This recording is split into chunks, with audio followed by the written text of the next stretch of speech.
Hey, welcome everybody. This is Keijsers Koning and on our YouTube channel. And we have a great opportunity here for um, the Foundation Artsy Art Fair to be joining forces of Baker family. Basically, we've got Quincy Baker here and we've got Rush Baker, the fourth.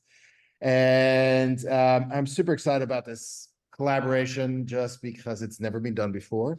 You guys, of course, brother and sister, but you've never shown before together. And this conversation is going to be a little bit covering a couple of things. We're going to introduce both Quincy's work and Rush's work, but it also is just going to be a discussion about what it's like to be two artists coming from a family that is extremely present consciously as far as political motivations, but also as far as just being able to express themselves, not always through art, but also just through activities, acts, excuse me. And yeah, that's what we'll be delving into. So on that note, I'm just going to read a quick bio for everybody so that we kind of know who we have in front of us. So Quincy Baker is a mixed media artist and educator from Prince George County in Maryland. Her work explores collective memory loss and imagination. Baker earned her BFA from the Cooper Union School of Art and an MFA in painting and printmaking from the Yale School of Art in 2022. She currently lives in New York City and teaches at Cooper Union. Her notable exhibits, I believe it was from last year, was Jeffrey Deitch, the whole Sierra Britton Gallery in Brooklyn, and Mehari Sikher in DC.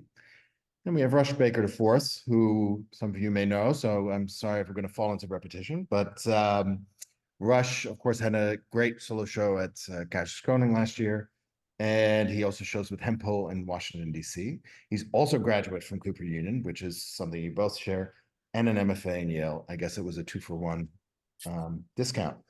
But on that note, we'll get into that. Is this idea of your family, how important it is in your practice. We'll talk a little bit about your practice at each and every one. And I don't want to get too much into the similarities of like, oh, look at this, look at that, but much more the thought process, I think is going to be interesting to kind of focus on. Why don't we start with Quincy? Quincy, your work is it has literally many layers, but it's also about this idea of assemblage. We've discussed collage even. What we're looking at with your work is you start out, I guess you start out with an image that's collaged. Over that, you layer, especially what we're showing here at the fair, then color beads that you melt or glue. Correct me if I'm wrong. Yeah, they're adhered. They're not melted with resin. They're not melted. Okay. And this aspect of layering it just creates this very interesting feeling of a memory. It's almost like there is an image, but it just feels, what's the best way to hazed, I guess, or it's kind of this. A memory is always filtered, and even in your sculptures, these kind of layers kind of feel like you're just excavating. Do you want to tell us a little bit about your process before we dive into everything? Yeah, I mean, I'll say that I have a project-based practice, and so there's many different things that like change and ebb and flow, but overall, I think you're on the nose with this kind of trying to excavate these histories that we'll talk more obviously about like things that my brother Rush and I have in common, but thinking about something going from personal, collective, cultural, and worldly history, how these are all interconnected. So I love using beading. I feel like beading for me is like the pulse, the tempo kind of how I like to maybe acknowledge my lens, and kind of how these different histories are connected and how there's so many different perspectives on one moment.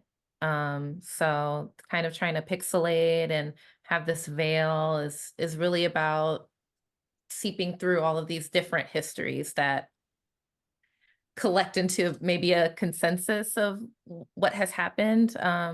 So with the works that we'll talk a little bit more about, they're one moment, but I keep thinking about just what the impact of one moment means and how it affects people personally, so heavily. Mhm. Yeah. So It's interesting how you guys actually are both so, I mean, you're very driven by your own curiosities and exploring those moments.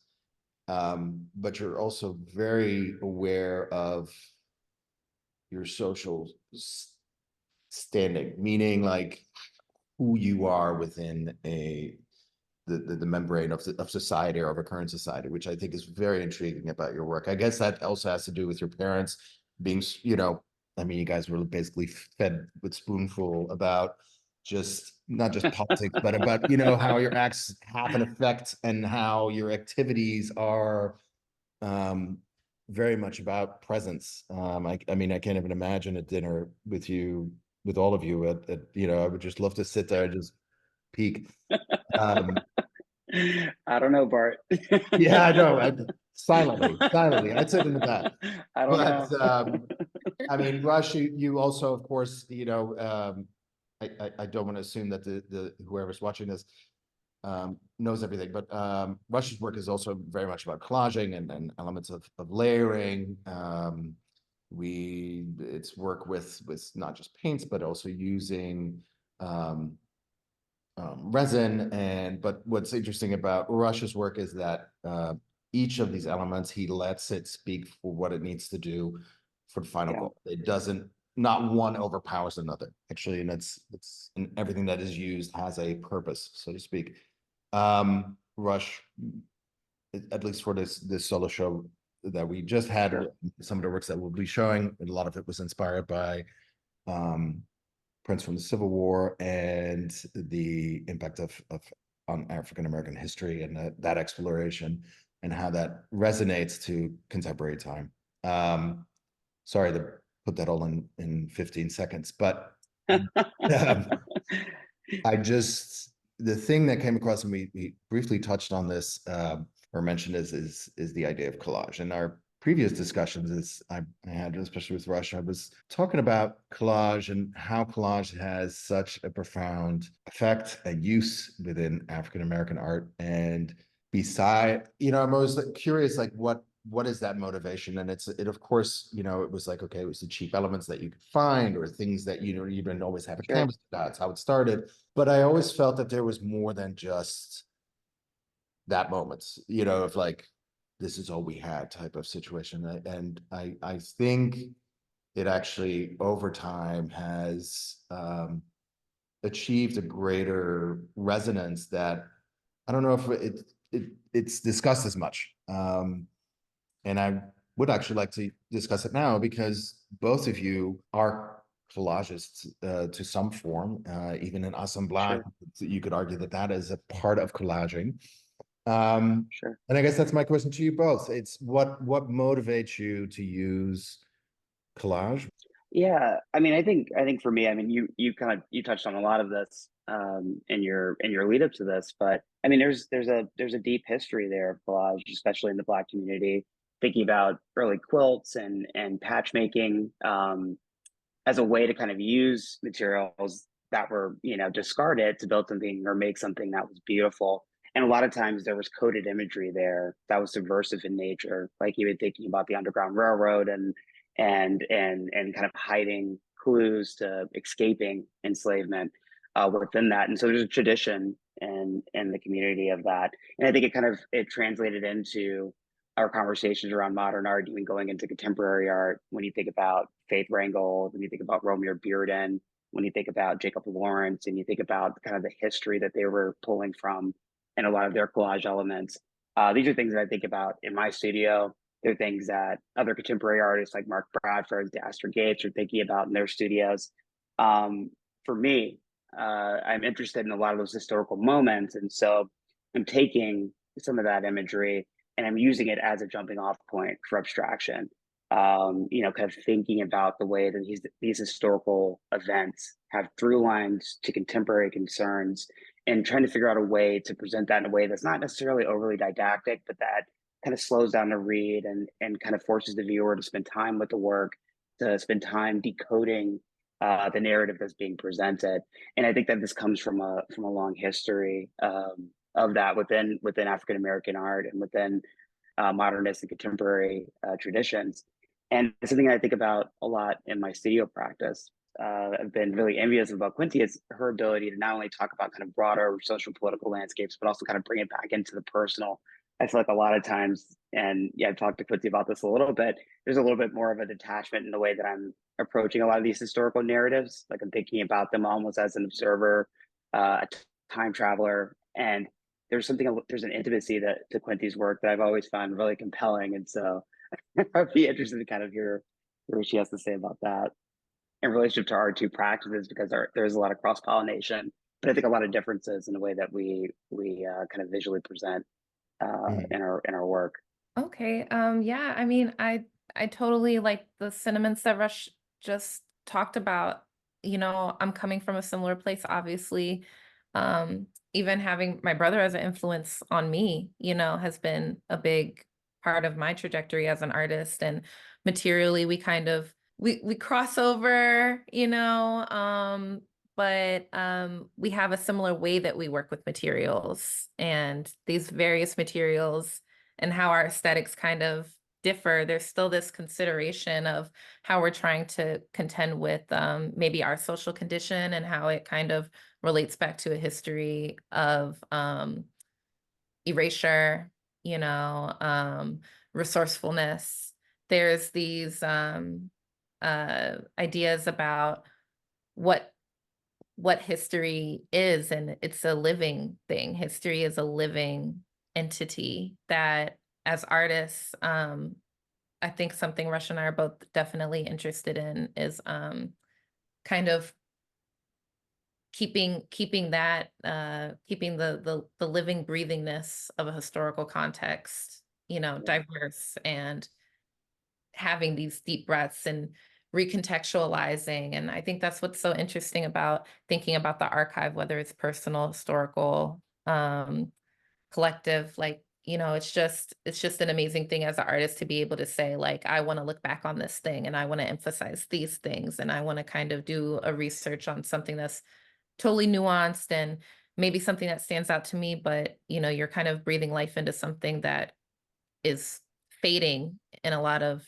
conversations. So I definitely share a lot of those sentiments. And I think you're right, Bart, about our upbringing. And, you know, I think there's this way that we've been brought up that we're not, there's almost no such thing as the individual, you know, and as Rush thinks about history, and I think about a collective that exists outside of myself and within myself with a personal family history too. So I think that's just an awesome way to think about alternative histories and these different through lives in this weaving of what, you know, a decided history is. I'm gonna push back a little bit on that and the idea of where you mentioned the individual, that non-awareness. I mean, what I find so interesting about both of you is that awareness of the self, but just more in a position of a group. So I would say actually you both have, presence is not the right word, but you know, an awareness of the individual Yeah. that I think being brought up with. It may not have been as a parent, just because, you know, constantly it's like think of the greater good, think of the greater good type of dialogue. Sure. But I think what your parents did do is leave you with think of the greater good as, but the impact that you can do. Yeah. That's why you guys are creating work.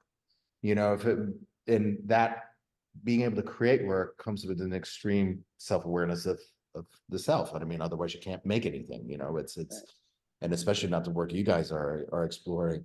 I was curious, Russia had mentioned something, the word decoding, and I was just thinking about your work. And, you know, we've spoken a lot about it in the sense of also excavation, kind of peeling away, pushing forward or through.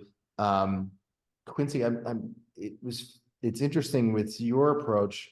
I wouldn't think of decoding with it. Mhm. With yours, I think of kind of more building. I mean, I'm even thinking about some of your sculptures that, when they hang above from the ceiling where um you see the layers, but it's built on to kind of tell this narrative and show the viewer of the history of it. I kind of it's interesting how you guys use layers um so differently and to get into it's I guess the building would make it more yeah, maybe more personal. I'm sorry I'm hesitating so much. It was just I'm like thinking about like the way you guys use layers and construct it so differently and to the effect of it. I guess my question is decoding. I mean, I for me is a peeling apart, right? That's the ideas I have. Is that something you do with your work, I guess, Quincy, would be my question, in the sense that do you find yourself deconstructing the imagery, or do you build it much more of like this is the beginning and then you go up from there? Does my question make sense? Yeah, but I think it's a difficult question to really answer too, because I would say, sometimes it depends, but I think the way I'm thinking about contending with material history is filling in a gap. So maybe if there's just this excavating and then um documenting that process and what the reveal Mhm. is. I think what um I'm interested in is the legacy of these histories and the Building. line continuing Right. of Mhm. how it's being registered too in a lot of ways. So it's kind of like I think of it as like, a mold. It's an excavation, but then it's to fill in these gaps. And I Right. think that's where this kind of idea of like the fantastic and Afrofuturism really come into play in Sure. where what I'm interested in is kind of proposing things, because there's so much that is inaccessible and that will never be accessible, and we can dig and dig as much as we like, but I think it's not just about, revealing a history. It's also about thinking about, okay, if we, start at this point in a historical context and we say, what if we went left instead of right? Um, Mhm. where can we go with that? So it's kind of just about where these points of departure can serve maybe like a contemporary perspective or something like that. So, Yeah, um, I mean, I think it's definitely how you deal with it. That's yeah. both of your works. Hmm. Is Sure. these huge impacts of visual history, so to speak, and then it's more what you do with that information, and what we're left with as a viewer is that artist moments. I mean, I would say your both of your work is very resolute yet fluid at the same time, and that I find so very intriguing, that you both can show that it's a journey, and that you're both using visuals that may be very literal, or we can certainly recognize it immediately, but that Sure. go past that. You immediately are saying it's not about this. That's just the trigger. This is the it kind of tumbles through from there, and to Sure. work with such recognizable imagery and then approach it through abstraction, I find very I just find very courageous that you guys are able to kind of take us past ourselves. It's very hard to like see something and so I get it, I get that. And then you go, that's great. Now let's go there. And it's like, oh shit. And it's you're all doing that within that piece. That's a Yeah, and very I think just to double up on that too, I think for me, it's a matter of adding and subtracting these compositional elements until the painting really reveals itself to me, Mhm. And so a lot of times it's like building up these surfaces, building them up, building them up, standing them down, building them back up, and it's this push and pull effect that's happening on the surface, and these various media are interwoven and at odds and chaotic, and they slowly reveal destruction and reconstruction in a way, and so it's like that kind of balancing act that I really strive for in my paintings, that I hope comes through to the viewer when they're looking at them. I had a quick question for you, Quincy. When did you start introducing beading? How did that come about? In undergrad, actually. Yeah. So I started using hair materials in general because I kind of went into well, Rush and I both went to the Cooper Union for undergrad. Mhm.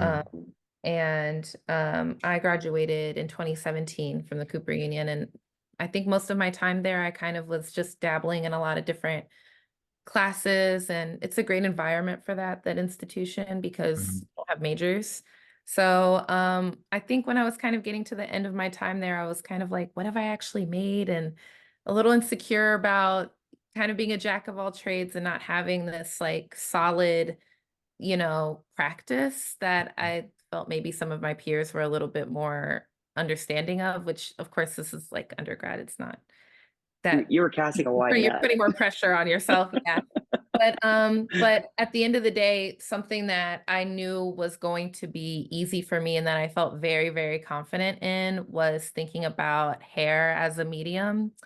And as I kind of was going through this like thing of what kind of work do I want to make, I thought about I was doing my hair a lot. My sister lived with me in New York, and that was probably like the biggest stress release. And I started to really think about these artistic histories and the artists that live in my body and the artists of my history. And as a sculptor, a lot of those artists are hair artists. And so I kind of just dove into the medium of hair, Black hair, and that history. And that was the start of me using beading a lot. And I still work with various hair materials. I work with synthetic hair.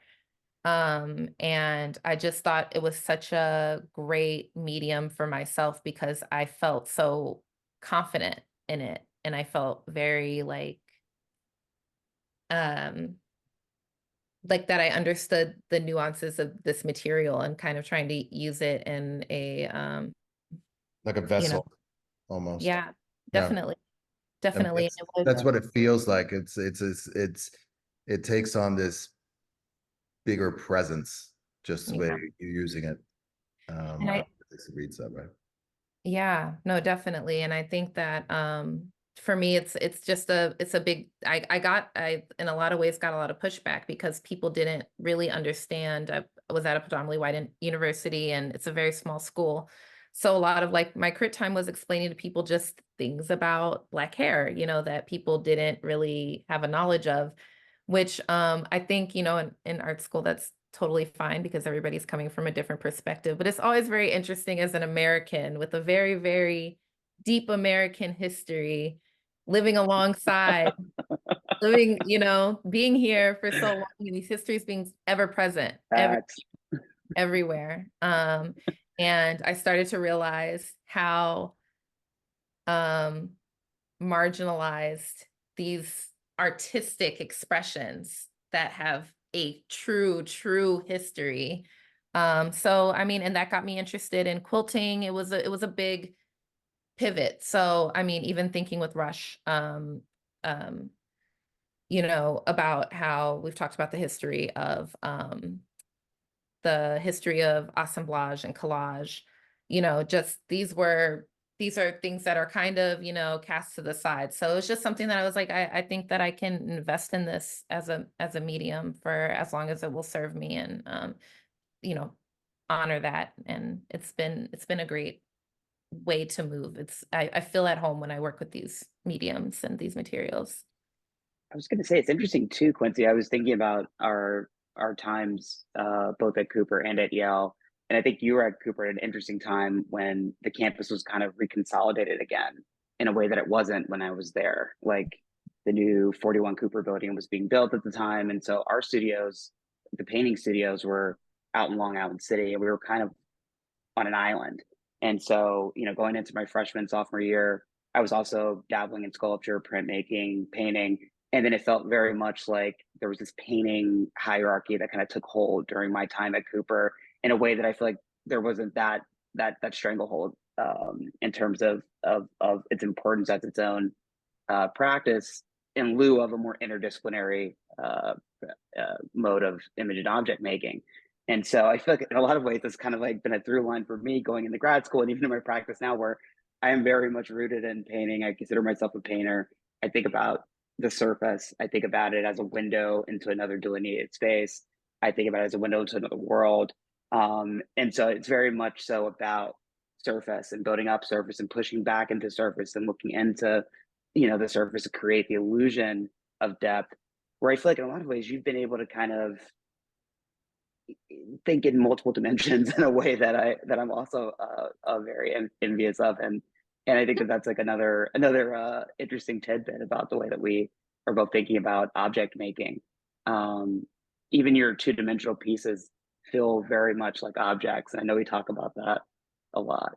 Yeah, and I think like I wouldn't say that you're not doing those. I would I was gonna say, that's very what you are much. doing, yeah. I would say the depth I'll is give myself very, a very couple much there. present in that layering. The materiality is Sure.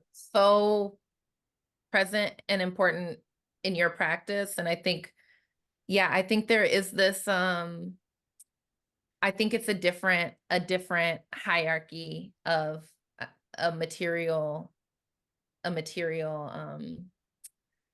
what am I trying to say? The hierarchy is a little different. I do think about my 2D works even more often. Very seldom do I have a 2D wall relief piece that I'm like, this is a painting. It's either a painting or maybe it's part Right. of another, it's one part of a bigger piece, but that's why I like to work on the sides, and I'm really thinking about and Yeah. working on panel as opposed to canvas for the most part. The Sure. actual wood, I do think about these as objects more than I think about them as painting. And I think going into a painting MFA program at Yale, I learned even more how much that is kind of my perspective on these materials and how I'm going to continue to think about them. And not to say that I don't Absolutely. have 2D work that is in that perspective, but and I definitely think with your practice, it's just it's that layering and that carving out and that filling in. It's so deep, and but it does have that printmaking kind of layering that is about like Yeah. how you're building that image. But it's like these, I don't know, I would say That's a good point, actually. I forgot yeah, about that. Yeah. yeah, Well, I think it's That for, idea of plates. I it's mean, the plates, yeah, but for you, Quincy, I think that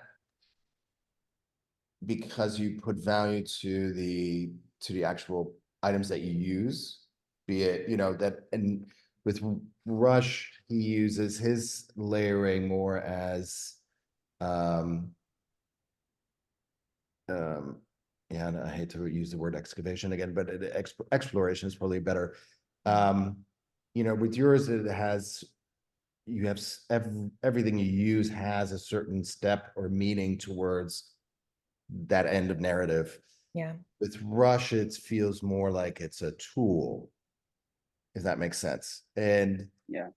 I would actually, what I do find interesting is where you Rush differ from painters is that you do think constructively. yeah, You build your paintings. You're Yeah. painting, but you build them, and that Yeah. I find that also fascinating, and I think that makes your work also so unique, is because it's like, yeah, it is painting, but it's not, and it is thinking about, it's more than just thinking about surface. Sorry to burst your bubble on that one. and that's why it's so No, We no, no, love to no, no, talk no. about surface, and The I'm like, concerns.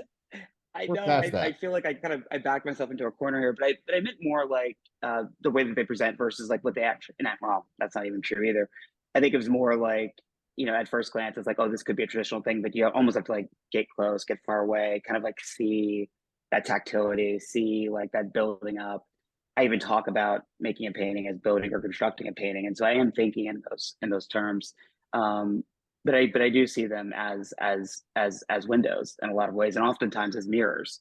And I think that's what a lot of the reflective quality that you see in the work at times alludes to. And so all these things are true, but they are very, very much constructed paintings and Yeah, built I up I wonder if surface we're wise. actually using the wrong language, all three of us, and we should be talking much more about printmaking. Because in printmaking, Well, you talk about layers and yeah, using different elements, yeah, and and getting to that final goal. And I think we've lost the language of printmaking into dismissed it either as just editions or something that came from the 70s. But if you think Yeah, about active printmaking and what that means, it actually is sure, very applicable to both of you in that sure. process. Is that maybe a language that's more suited for both your practices? I mean, I know Quincy, you, you can almost be more defined as a sculptor, Rush as a painter, but again, we were talking about how the materials really help each of the narrative, which I think is applicable for both of you, and which is very similar in printmaking, where you introduce Yeah. different aspects to get to a single field. My question would be, what is there we have an experience with printmaking? How did that feel, and how do you still apply that to your work? Yeah, I think, well, the other thing that we'll probably dive into maybe a little bit more later is that Quincy and I both went to the same visual performing arts high school magnet program, Suitland Are High you School. serious? Mhm. Yeah. And so Suitland's a Nice. phenomenal program here in Prince George's County. And when I was there, your last 2 years, you have to choose majors. And the two majors that I chose in high school were sculpture and printmaking. And so I was kind of compartmentalizing these two modes of operation, making these making these sculptures, making these prints, and I was mostly doing lino cutting because that's what they had the facilities for at the time. But when I got to Cooper, I started experimenting more with silk screening and lithographic processes and etching plates, and started playing around with different ways that those interacted with these kind of like architectural, constructivist, monumental sculptures that I was making at the time, and it all kind of fused into a painting practice later during my junior and senior year at Cooper. And so I think the way that I think about building up an image is I'm thinking about it, as we were saying earlier, as plates. I'm thinking about and layers and building up a surface to make a whole, as opposed to just thinking about it as like a one-to-one relationship, like paint on canvas. I'm always thinking like, what's the ground, what's the foreground, and how am I kind of separating out these different layers on one surface to create that illusion of depth. And I think it's completely tied back into the printmaking process.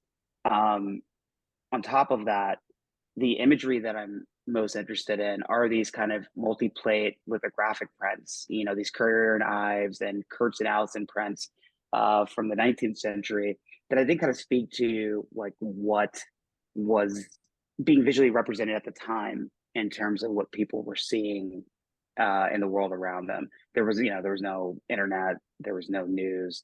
They were getting Harper's Weekly and seeing these, kind of beautifully rendered lithographic prints, whether factual or not. This is what people were seeing as their reality, because that was the visual language of the time.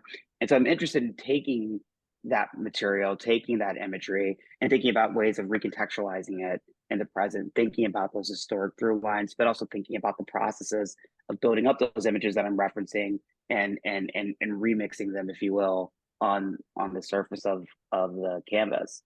And so it's all very much rooted in a printmaking vernacular, but also a sculptural vernacular. It's a fusion of those two ideas and the way that the work is being presented. When did you then start painting? Oh, it's interesting. I took actually took a foundational painting class with Jacqueline Humphreys, who is one of my favorite painters, and it was just like one of those pivotal moments where right time, right place. She was a visiting professor at Cooper at the time, and that was still in the foundation building, which is in Manhattan. And then they built these really beautiful painting studios with painting exclusive studios because they didn't have the printmaking facilities, they didn't have the sculptural facilities. All you could do was paint in Long Island City in this like abandoned warehouse that they had converted for us. And so I pulled short straw and got shipped out to Long Island City and lost my access to the print shop and the sculpture shop my junior year of college. That coupled with my just fascination with painting that kind of came from working with Jacqueline, working with Bobby Bordeaux, David True. It really created like a sense of community for me in Long Island City of people that were just very interested in the investigation of painting. And so I kind of took kind of the sculptural and printmaking elements that I had been primarily focusing on my freshman and sophomore year and then kind of channeled that energy into how I was thinking about making paintings my junior and then going into my senior year. And I think it just kind of continued into grad school. And then from there, I feel like grad school is always kind of like the building blocks of a sustainable practice. That foundational elements from undergrad translated into my time at Yale, and it's kind of where my studio practice lies. Those same investigations are still kind of permeating the mind space of the studio that I operate in now. And so it's really, that's a long-winded way of saying my junior year is when it started, but that's kind of set me on a trajectory for where the practice is now. I always have to be careful what I ask you. I will keep going. Yeah, I know, I'm joking. And Quincy's like, oh, get me through this. I know she's so sick of hearing this. Poor Quincy.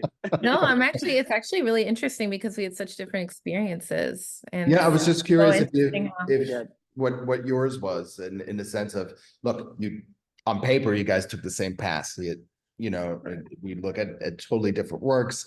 Clearly, the experience was very, very different. What made you actually? A couple of questions for you, Quincy. But what made you choose to do a similar path? Did it feel as such? I guess we discussed a little bit where your motivation was as far as the materials and so forth. But when did you come to feel that your voice was coming together as far as like all those elements, which seemed very, not all, I don't want to say all over, but like here and here and here, and you kind of brought to one. I mean, you had mentioned Cooper, that you felt that you weren't as focused as some of your peers were. It's so when for you, when did that kind of when did that center come, and why did you choose that similar path, or wasn't even an awareness? I mean, I can also imagine that it wasn't a conscious decision. Yeah. Well, I mean, to take it back to where Rashawn was talking about Suitland High School, my brother Rush went to Suitland, and so did my older sister. We have a sibling in between us. Mm-hmm. She also went to that same high school, and it's not our local high school. It is the magnet program, so it's a little further out. But in that sense, that's just, I did have options to be in other programs, but having witnessed my siblings go through, I did it, by the way. You said what? You didn't have I said I didn't have any options. That was it. They were like, "You're going to art school." Yeah, there's a few different programs you can kind of travel to. There's like the science program, you can do the art program, these different high schools. And so all of my siblings went to the art program. Our sister was in the theater program, and Rush was in the art program.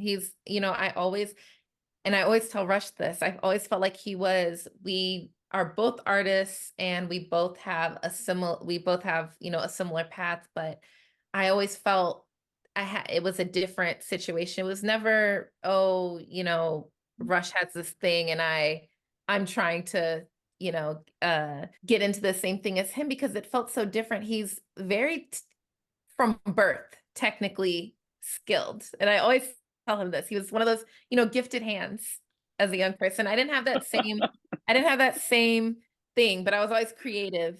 So it was kind of coming in at different angles and stuff like that too. But for me, for high school, that was a no-brainer. And then with college, I loved making work. It was a similar situation where we were just doing different things.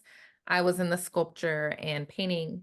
I was a sculpture and painting major. No, actually I did sculpture and painting and photography, because I had like a little bit looser of a schedule.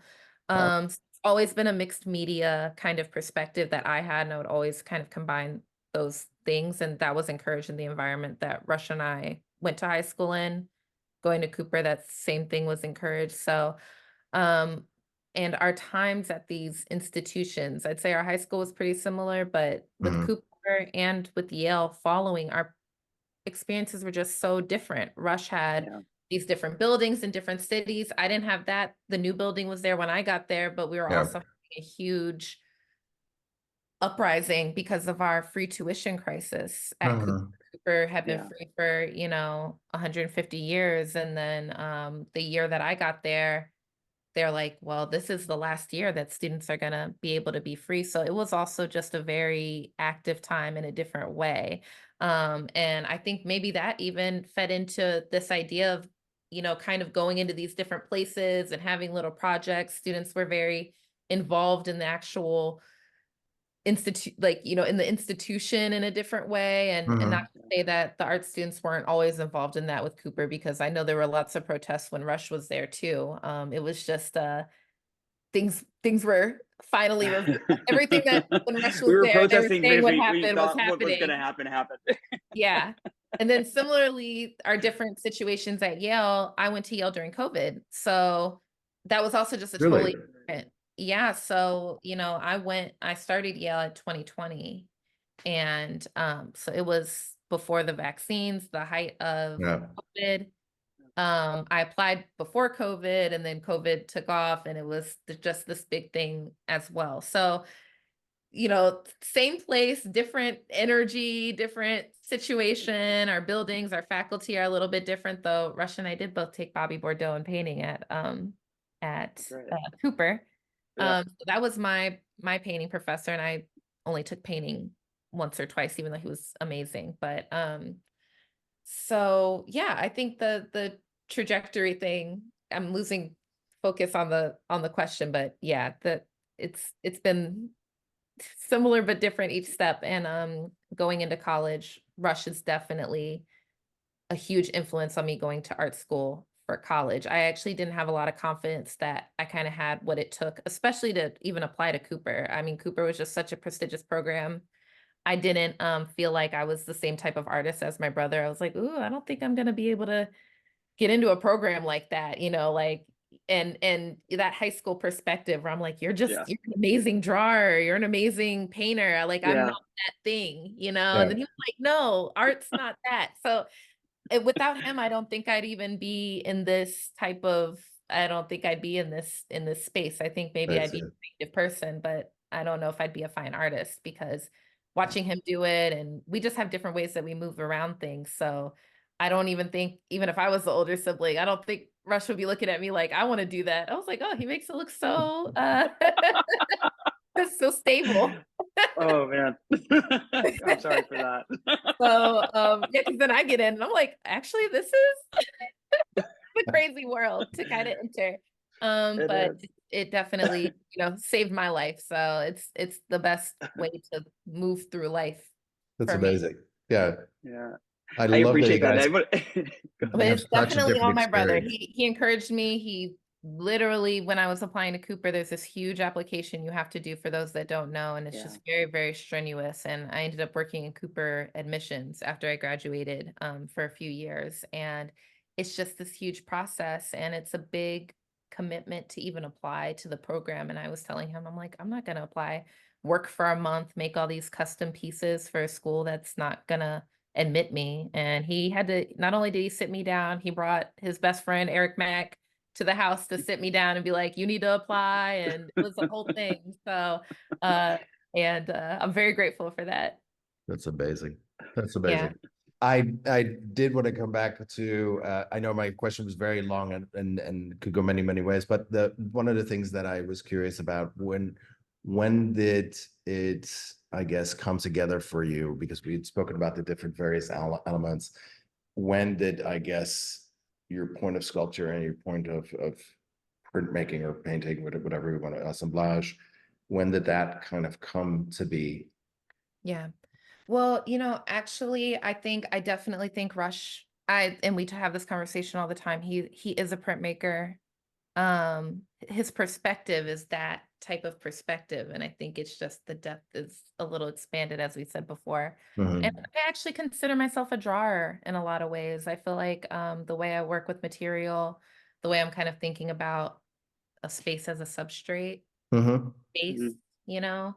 And I think the way I'm kind of dealing with material is that my drawing material has a sculptural depth to it. So it just kind of emphasizes points that I'm trying to make visually in an image sense. And so I think the thing that kind of brought everything together for me was that maybe nothing needs to really come together, that the body will reveal itself once everything's kind of put together in a space, and that and I think Rush was talking about that earlier too, like this through line of how all these works are in conversation with one another. But I think once I kind of shook off that I needed to stick to one thing, um, it kind of freed me from this uh pressure I was putting on myself to really name what my process is.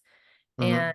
And um and I think for some works I like to have multiple works in one piece, and it's these little kind of mapping things. And especially with my wall works, it's like I like to make a lot of little paintings that look really different, or I'll make a drawing, or I'll do a little printmaking piece, and they all come together in one space, and they kind of acknowledge that they're, back to the collective, I guess. But they're, kind of framed in this little way. So even though the works that we're showing for this presentation, they're two, it's like a diptych, but it's still, even the two together, I kind of just need two different things kind of bouncing off of each other together. I always like to make things in pairs, or that's just how I work, and it gives me a freedom that I think that the weight of one item is not, I don't have to tell everything Yeah, or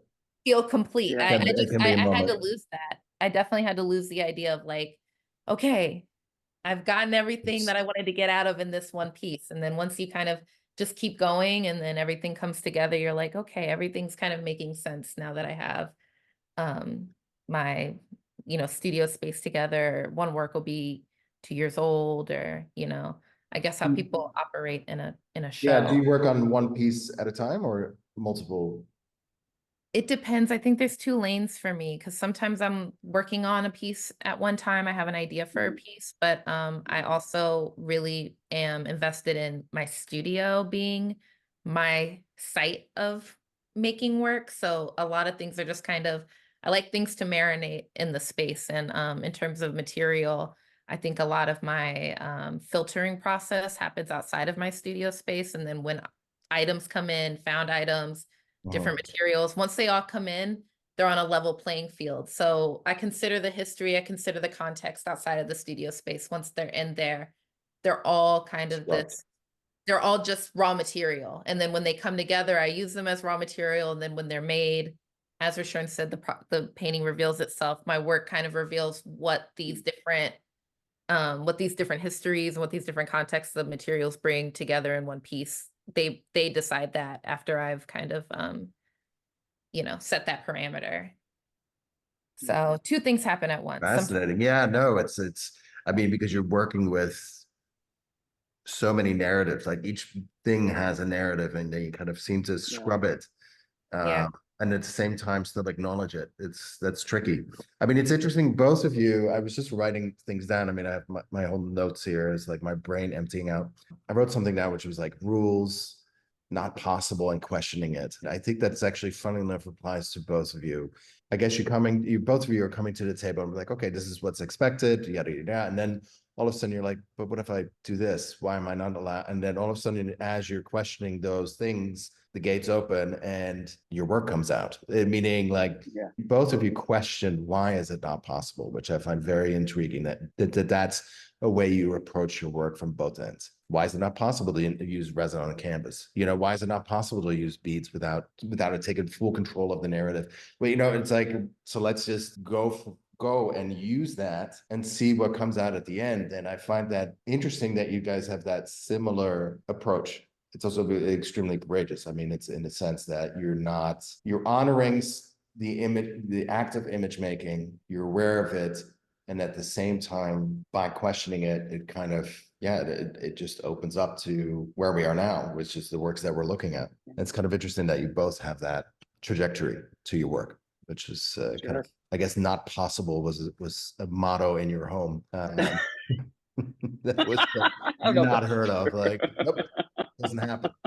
Oh man. I But do. I think the questions are like formal and conceptual too. I think they cross over in both aspects of our practices too. And I find that interesting. Both of you are appreciative of what was paved, but that doesn't mean that you need to keep walking on that part of the pavement, so to speak. You know, it's Right. breaking it to get somewhere new. It's much more questioning it to get somewhere new, which is a different Yeah. act. It's not an act of rebellion. You know, like with punk movement, it was like break it to get somewhere else. Yeah. Yeah. Destroy everything and build something anew. But I think what's interesting about both your works is the appreciation and create something new out of it, you know, and not be nostalgic Yeah. in any way or Yeah. form. I think you're right. I think, and we talked about this a little bit one-on-one, Bart. You know, I think about this as a continuum. Like I think about these art historical figures that are canonized for me and how they live and breathe with me here in the studio. And I'm constantly trying to think about giants that I'm influenced by, and where does this practice, where does this body of work fit in that art historical context and this continuum of a narrative. It's almost like picking up the torch and moving forward, and that's always the way I've kind of thought about my practice, and thought about abstraction as a tool in general. Quincy, can I ask you a quick question? Mhm. Do you think at all about abstraction? Definitely. Yeah. I mean, I think I think abstraction is, and I have to say that Rush has had a really big influence on me in this way because I think I don't know, maybe it makes the portal into a reality or a situation much more malleable. And I feel like it's a different way to kind of contend with a history and a perspective and merge these types of things together and kind of reveal what you want to reveal. Abstraction is my language as well, you know. And I love using what I really appreciate about using material that has a very heavy history. I like that being the part that is the very transparent aspect, is the materiality in a way, and that it's kind of literally tied to certain histories and things like that, and that the image can be that site of perspective and these veils on, you know, kind of working with the veil, working with the smudging. I think it just speaks to the malleability of history in a way. So that's That's how a I nice think one. Yeah, abstraction plays into Yeah. that. It's not Yeah. breaking, it's not not, tied down. yeah, you know, it's not, and like what you said, it's not this thing of, I don't know how to say it. It's not, you know, I want to flip it upside down or I want to break away from the canon. It's like these things, there's a stretch there. And I think what Rush does with painting, I think painting has this history, and going to an MFA program in painting and printmaking, being a mixed media artist, which was such an interesting experience for me, my time at Yale, with that type of perspective as well, not being a painter in the same way that other artists in my program were painters. There is this commitment to a tradition and a canon. And I think in the ways that maybe Rush is aware of the canon is kind of like, how can I think differently? How can I use these things as a means to be a foundation as opposed to a limitation? And I think sometimes you can get, I don't know. I think contemporary painting has a lot of really, really beautiful things happening. So when people kind of are staying in the tradition of that history, there's a lot of benefits to that too as a maker, because parameters, you know, build, you know, your own type of expansion internally. But I think that idea of kind of being like, how am I gonna kind of elbow out of these things, stretch it enough that, you know, I'm still kind of in this conversation, but I'm thinking about how, you know, what's next, and how to move around that. So I've always kind of felt a little bit outside of that in terms of the painting world. And I think that goes back to me talking about the fact that I feel like I am a drawer, and my paintings, working with panel, I always love to just kind of treat them like sculpture that hangs with paintings, and is Would you say that's just a way of being anyway? It's having a different voice, you know, being seen as, you know, quote unquote marginalized voices, and then and all of a sudden participating in a dialogue and saying like, look, I need to create my own expanse. I need to be able to say my own vocabulary because the vocabulary that you gave me doesn't suffice. You know, this language of hair and history. It's not just that I have to explain it to you. I embody it, not I, but you. You know, and it's like, and how to use that language. There was something interesting I point out was, I loved what you said about flexible history. And I don't mean that in the context that's being used by certain people right now in this time and age, but flexible history in the sense of that there are more perspectives. And I think Rush picks up on that a lot in his work, where he's saying like, look, this happened, but this actually happened. And these are the events, and that changes it. But I think it's interesting to take what we have as an entity, questioning it, morphing it, and making us grow. And that's what I guess I appreciated about both your works.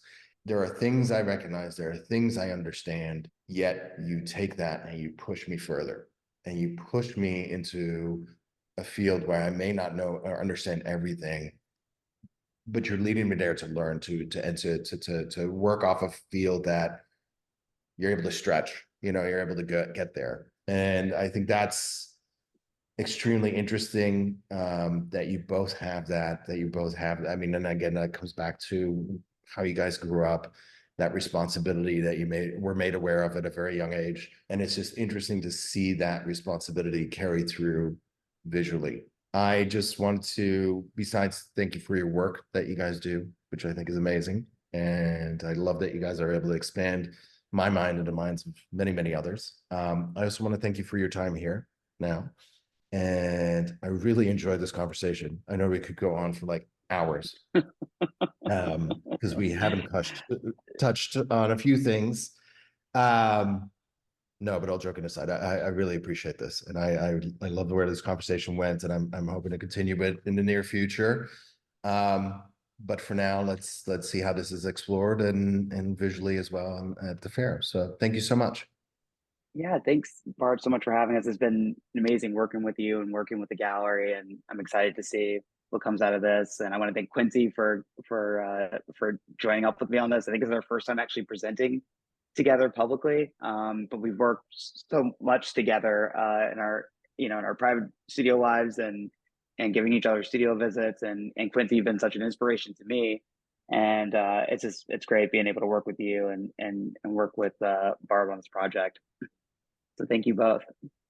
Oh, well, yes, I'd love to echo that. Thank you both. And of course, same to you. That's totally understood. My brother raised me as an artist, and no better place to be brought up than alongside him. So it's been an amazing perspective that I get to have as somebody who got to witness, someone 10 steps, a few steps ahead. Yeah, thank you for bringing us together for this. I love that we get to present together for the first time. Perfect. Yeah. Let's hope it's not the last. Excellent. Well, thank you guys.